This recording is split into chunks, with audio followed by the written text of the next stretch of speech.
There really is no other way to put this. You've been robbed blind, and not only have you been cheated out of your money, you've been swindled out of the justice due.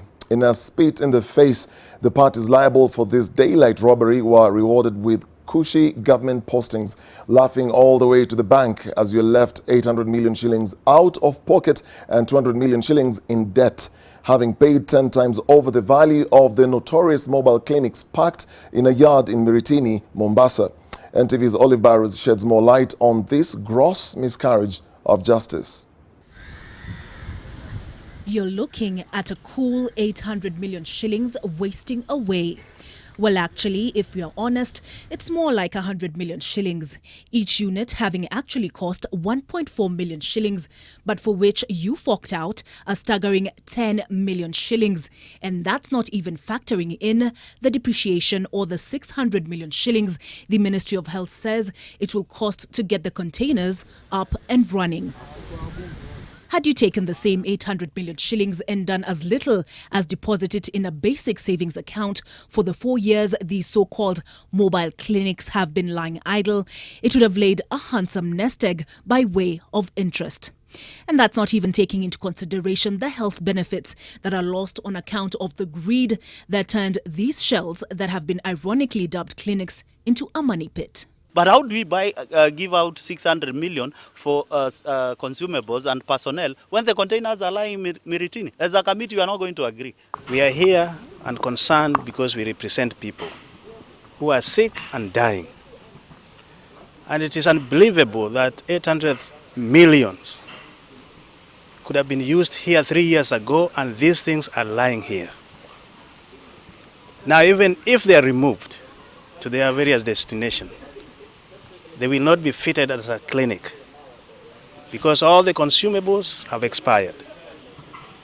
And other machines, I believe, are frozen because you cannot put a machine for 3 years without being used. But who cares? The Kenyan taxpayer can always fork out another 660 million shillings to sanitize and save face of a Ministry of Health that was unable to convincingly explain away 5 billion shillings worth of audit queries in scandalous revelations that involved those dear and near to the head of state.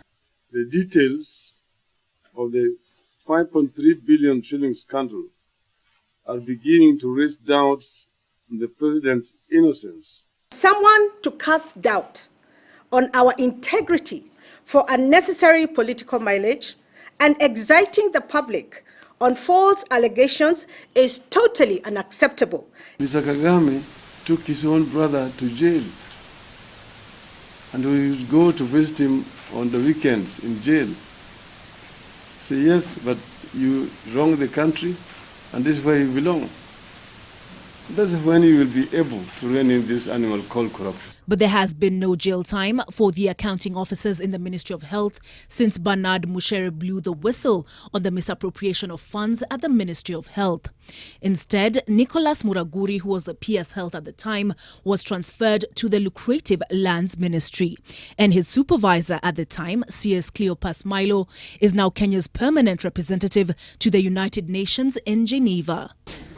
The question would then be, what became of the swift investigations we were promised? I want to say that going by the figures mentioned, this investigation will not going to be the normal investigation where we sometimes get delays.